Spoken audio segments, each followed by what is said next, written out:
Good morning, entrepreneurs. You're tuned into the Non-Corporate Network, the worldwide leader in entrepreneurship. You're watching Entreprenews. I'm joined by my co-host, Dustin Trout. We're getting the timing down on that. That's good. My name is Chaz Vandemotter, and we are here to bring you the top 6 trending small business stories. We'll debate them for 3 minutes each.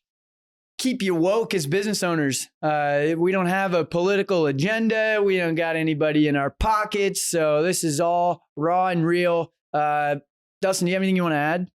No, appreciate you guys tuning in.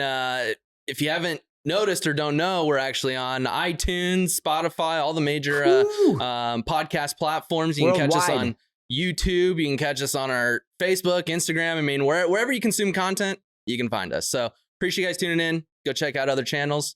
We'd appreciate it.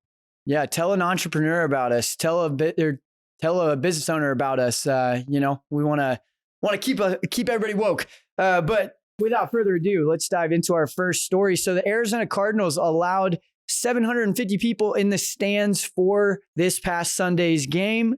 And they're going to continue to do this. The stadium actually has a capacity of 63,400, so it wasn't quite a sellout. But Dustin, what do you think about letting only 750 people into the stadium? Do you think we should be letting more in? Do you think we should not be letting anybody in? Obviously, the NFL is taking as many precautions as possible to make sure that we don't have any hiccups in the season. But what are your thoughts here? Yeah, I mean, it's cool to see people come back. I've seen a couple other stadiums open up as well.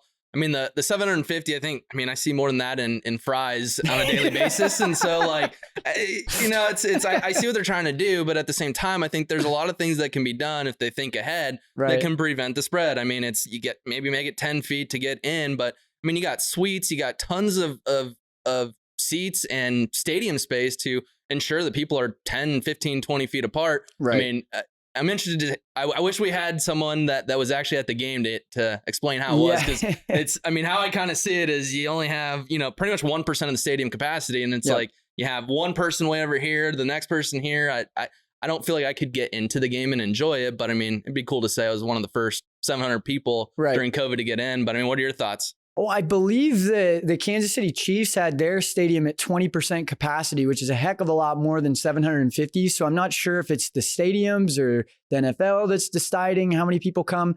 I mean, a couple of ideas I have. One, why are we not selling the boxes? I feel like those should be pretty full. And you could definitely charge a premium now, being as exclusive as it is. Take people's temperature. If you're not in the box, you got to wear a mask. You can only have the X amount of people in the box. I think things like that could be a great way to get some fan involvement. And I mean, dude, they had the college football playoff here. They had the Super Bowl here. That parking lot is massive. I mean, throw up a big TV and do like a drive-in viewing of the game. Like, how can we get people more involved? And I think that, as long as you're taking precautions the same way that bars and other places are that are opening up now, I don't see why we shouldn't have more people in there. Yeah, no, I agree. I think we'll get there pretty quickly. I mean, already had a couple stadiums open up. I know I read recently that Walmart is opening up or changing their precautions to where they're removing the one-way aisles. They're opening up the all doors, which actually that I don't understand that. You want people to socially distance, but you make it only one point of entry. And so I don't understand that, but they're opening up their doors. I'm seeing more and more businesses just open up. So I think it's only a matter of time. And I mean, even more so, this doesn't have anything to do with opening up, but this morning I was watching a segment where they were talking about how many people would get the vaccine. And, back in May, it was about 78% of people. It's now down to 48%. So I think just everyone's kind of learning how to live with it. And I think things are starting to get back to normal, but I think we've got a ways to go. Well, either way, the Cardinals are looking good. So hopefully we'll see some more fans in the stadium for the first time they have a winning record in the last 10 years. Okay, getting into our next story.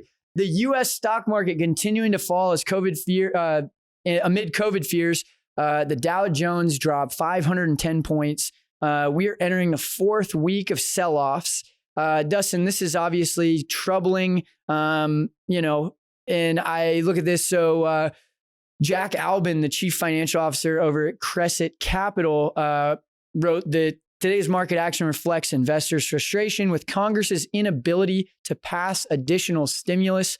Federal Reserve Chairman Jay Powell, in a speech last week, stressed more fiscal support is likely to be needed to help struggling businesses. Roughly 11 million Americans still out of work. Dustin, what does this look like? Do we need more stimulus? Is the stock market showing now that it's not, the inflation is gone, or what's happening here?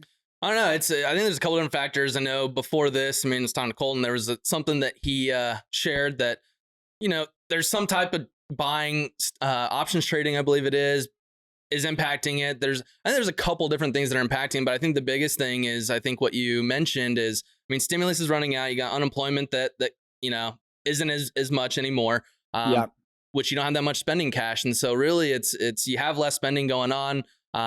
The moratorium for evictions is about to leave. So I think there's just a couple different things that are compounding that if stimulus doesn't get passed, we're gonna have to feel the gut punch, I think. But I think some sort of stimulus is needed in order to keep the stock market going. I think investors kind of see the writing on the wall, where if there isn't an influx of cash, I mean, there's just going to be less revenue coming in, and profitability is going to be lower. So people are selling off. Yeah. If cash comes back into the economy in this second round of stimulus, I think investors will see that there is going to be, shopping going on and consumer confidence back. And I think it'll come back. Are you saying that we should be buying right now, Dustin? Is that what I'm hearing? That's when you buy right now? That's when you buy. When buy low, sell high. You don't buy high, sell low. That's not how you make money. Well, the UK is their stock market dropped 3.3% amid their closures. They're going up to like stage 4 of COVID like protection, which I mean, I guess to them is that they are adding a lot more restrictions back to where it was a couple of months ago. So I think that, if we're looking at, I keep hearing a second wave in the winter time. And so, I wonder if these kind of thoughts that people are having are going to be a part of this. The other thing too is that, we talk about the Robinhood traders that come out of the woodwork when everything looks good and we're popping off, and I'm sure they're selling off just as aggressively as they bought when Tesla was going up 10% a day. So I feel like those are probably some implications of this as well. No, I mean, you bring up a good point. The whole Robinhood and the fractional buying. I mean, those apps, you had tons of buying when it goes up. And then as soon as someone sees that, I lost $50 this last week, sell. Yep. I mean, it's very immediate and not looking at the long term, but I think that could be a huge impact as well. Yep, absolutely. Well, getting into our next story, Google is shutting down paid Chrome extensions. This doesn't mean that they're shutting down people monetizing their Chrome extension. It just means that they are no longer the payment processor. You're no longer going to be paying for these inside of Google's marketplace. This is a big deal. I mean, Dustin, we've talked about how Epic Games is amidst a big lawsuit with Apple over their monopoly of the App Store and how they can control the distribution. Google has long been a culprit as well with how they control the search algorithm and who shows up in terms of the advertising. And so, I think they're kind of putting their line in the sand a little bit here and going, hey, we're no longer going to be the payment processor of our internal marketplace. Now, obviously, their internal marketplace for Chrome extensions is a very sliver of a fraction of what the marketplace looks like for the App Store. But is the writing on the wall here, Dustin? Is this the first of many big companies that are going to start to be agnostic to the marketplaces that they have, where they're selling, add-ons to their own products?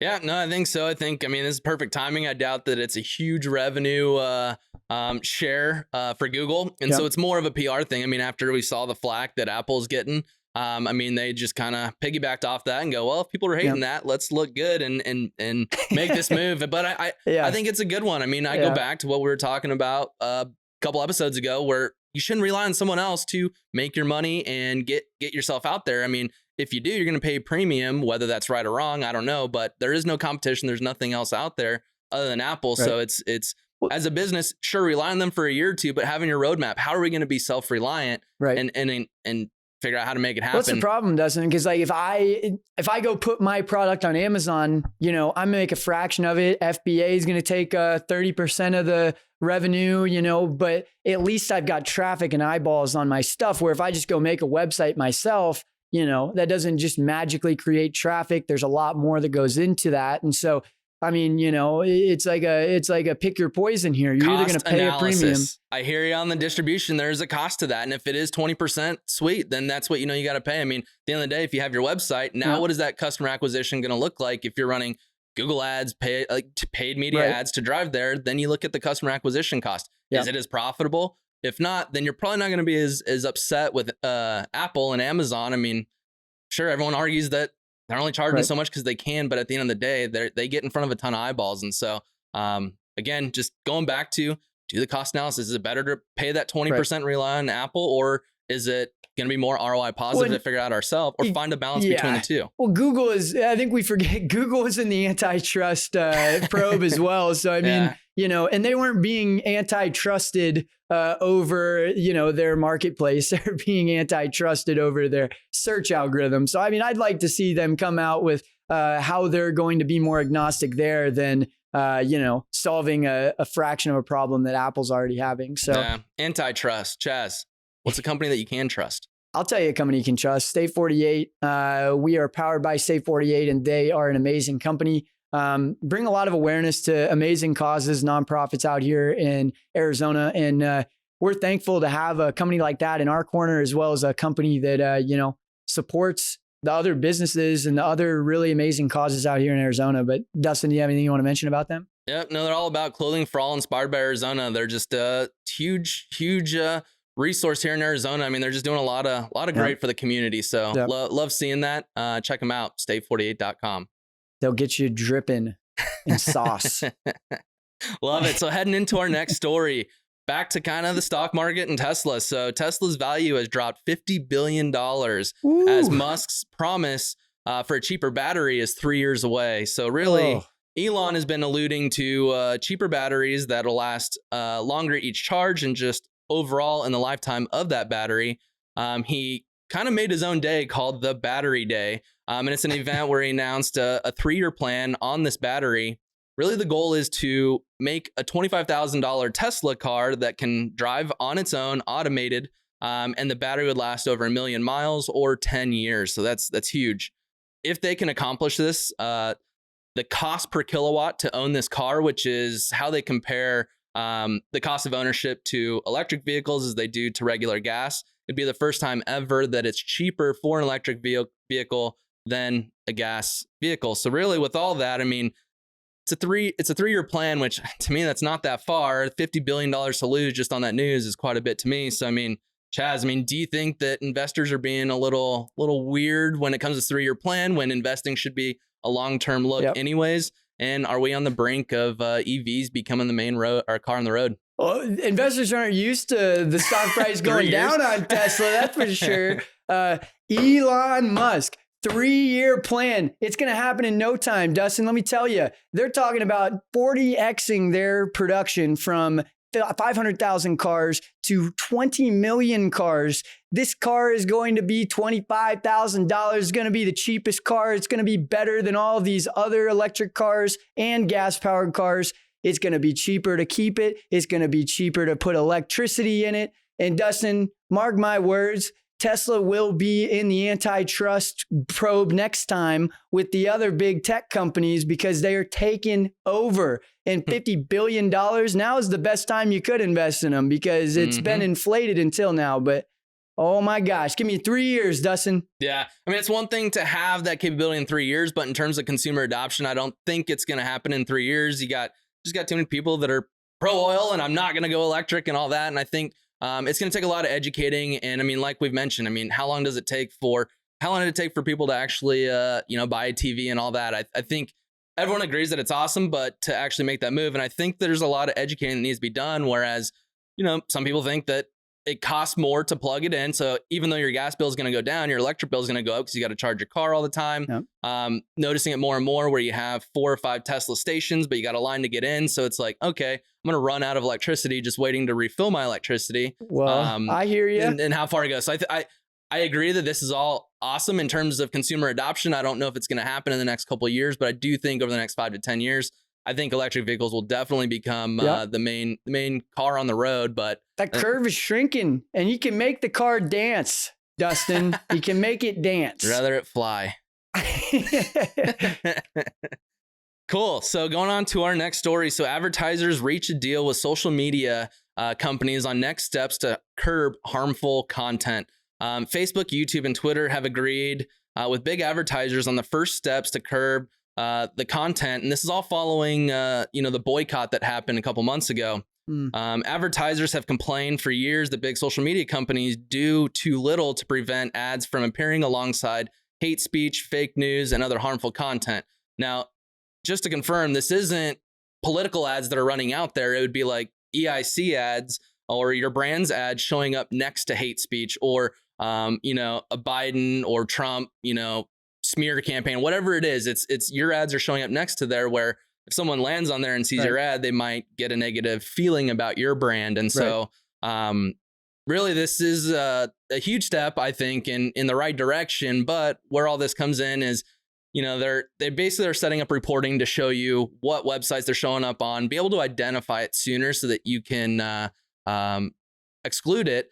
My thing is if you're a media buyer and your ads are showing up there, I think you should probably be spending a little bit more time reviewing your process and where you're buying ads. I mean, as a media buyer, that's up to you on where these ads are, what media you're buying. And so, and it goes back to, you can show people what all is going on, but most businesses don't have a process to review it or exclude it. I mean, I've gotten into so many accounts where you look back and it's like, there's so much opportunity to get rid of stuff, but it just hasn't been done. And so, I mean, it's all great, but I don't think it's going to solve the problem that they're trying to solve, which is preventing that from happening, because that'll cut into the publisher's revenue as well if they prevent that. Well, it's a two-sided problem here. One is the content moderation, and we've been long trying to figure out ways to address that. And obviously the AI systems are becoming more robust. We're finding, more hate speech. And, we talked about YouTube last month and how they're just blocking 10x more videos from even being posted, and then kind of taking that stance where it's like, we'll be too conservative and then let, the ones that we block that are good up after. But I think that, it takes a content moderation, because Dustin, on these social media platforms, I mean, you're talking about programmatic ad buying. Okay, I can see I'm going to advertise on this specific website. Maybe if it's a conservative website and I have Republican views, it's not something that's going to align. I get there's human error there. But, when it comes to Facebook ad inventory and it's on somebody's news feed and they're seeing your ad, I mean, you're not picking the placement and what post you're showing up under. And so, these hate speech things as it relates to social media, it comes back to content moderation. But I can get behind standardizing some kind of reporting metric so that we can, at least all be working off the same playing field here. Because I mean, it is a problem. It's subliminally seeing something show up next to your brand that you really dislike. It's naturally going to make you not like the brand. So, no, step in the right direction. I don't think it solves the problem that they're trying to solve, but in the near future, long-term future, I think it'll happen. So, going on to our next story. So, here locally in Tucson, Sandvik Materials Technology expands to Tucson. They're a world-leading developer and manufacturer of advanced stainless steels and special alloys. And they announced the other day that they are moving their headquarters here, their manufacturing plant here. They also make medical wire and wired-based components as well. They just leased an 8,800 square foot space next to the Tucson airport. They're a technology company, so we have more technology coming here, more manufacturing coming here. Ducey is all for it. He's bringing more businesses here. He says he's going to bring huge economic opportunity to the southern regions. And so, I mean, what are your thoughts? I mean, we have more technology coming here, more manufacturing coming here. I mean, it's Tucson. Are people sleeping on Tucson when it comes to new business, or just what are your thoughts on this? Yeah, I mean, there's a lot of things that are being brought to Tucson. It's nice to see. I think the bigger thing here is that, there's a couple of sandboxes in terms of legislation for fintech, for medical tech, a lot of other types of industries they're starting to make legislation for. And so I think Ducey's done a good job of, attracting people, the different kinds of tax breaks, the different kinds of incentives and grants that can be awarded. I think all of that kind of combusts into Arizona becoming, a bigger player. But I mean, in terms of venture dollars that are awarded to Arizona companies, we're lower on the list than we are in terms of population, Dustin. And I think that's something that I'd like to see reversed a little bit, where, you know, areas like Colorado, areas like Austin, Texas, and places like that are still being awarded more venture dollars in the entire state of Arizona. So I think having companies like this starting to move here and having the legislation starting to move here, hopefully will push us over the edge. I think we're at like 800 million in venture dollars, or 750. I'd like to see that over $1 billion. I think that's going to give us a lot of legitimacy. Is that just venture companies just deciding to invest, or is there Series any A and up? Yeah. Gotcha. Yeah. Gotcha. Yeah. I mean, as we mentioned, you got Google that's bringing data center here. You got Apple that's bringing a manufacturing plant to Mesa. I mean, DoorDash just relocated their headquarters here. Yep. I mean, these aren't small businesses that are coming here. These are major national and global brands that are coming to What's the labor Arizona too, right? Like it's U of A, it's ASU, it's 100,000 plus kids a year graduating, like, and looking for work, and all these online programs. I mean, you have so many distribution pipes with just the university in Arizona State, really. So I think nationwide, there's some pull to being in Arizona, which I love to see. Yep. Number 5 to 1, man. It's happening in the next 5 to 10 years. I'm telling you, Arizona is going. Phoenix is just going to be the hot spot to be. Yep. I mean, it's huge. I mean, in terms of New York and all these other cities, it's condensed and built up. But like you mentioned, I mean, just the opportunity for businesses, you're not taxed a whole lot. The cost of actually doing business is so much cheaper. Cost of living is lower too. Cost of living is lower, so then you can provide more benefits for your employees. I mean, it's all good, and I can't wait to see what the growth looks like. I mean, it's insane how many people are moving here right now. It's just it's an exciting time to be in Arizona. Amen to that. Amen to that. Well, I mean, a lot of interesting stories. I think it's kind of funny. We're seeing a little bit of pettiness coming from Google with the Chrome extension marketplace, and kind of they're almost like dangling it in front of Apple a little bit. But you know, I like seeing trends like that happening, and I think that that's only going to bring more power and more profitability to small business that are trying to adopt to technology. You know, when you don't have retail to compete against them, it becomes much more difficult to compete with them digitally. So these all give more power back to small businesses, and more trends like that we can see, I'm always going to be behind. Yeah, no, I'm a big fan of the Tesla news. I mean, anytime a company drops 50 billion, that's the time to kind of scoot on in and buy some shares, even if you only get 1% of a share. But no, it'll be exciting to see what Elon does to innovate. I bet she's going to be able to bring that 3 years down a bit and surprise everyone, and boom, get a huge influx of investment. And so he flew a rocket that landed on a boat. Like, this is insane. You know, I think we can make a few cars. Yeah. So it'll be exciting. I mean, especially if they can make a $25,000 car that's autonomous and will last over 1 million miles. That'll be sweet. Yeah, absolutely. Well, I hope that this has helped keep you woke this morning. Again, you're watching the Non-Corporate Network, the worldwide leader in entrepreneurship. This has been Entreprenews. If you have a story you want us to debate, if you want to make your own show, we want to help you with sharing our resources. Check us out, NCN Broadcast. Tell an entrepreneur about us. Tell a business owner about us. You know, you can check us out on Apple Podcasts, anywhere you get your podcasts. We're there. We want to keep everybody woke. We want to keep you up to date with the real takes here. But Dustin, you have anything you want to mention? No, if you have a show that you're wanting to start that's business related, we'd love to help you out, do something like this for you. Anything to pass the knowledge on, education on, from one entrepreneur to another. So if you want to do it, check it out. ncnbroadcast.com. I think I got it right that time. Fill out a form and we'll chat.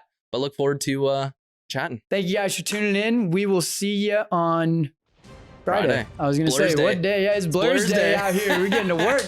All right, people. Take it easy. See you Friday.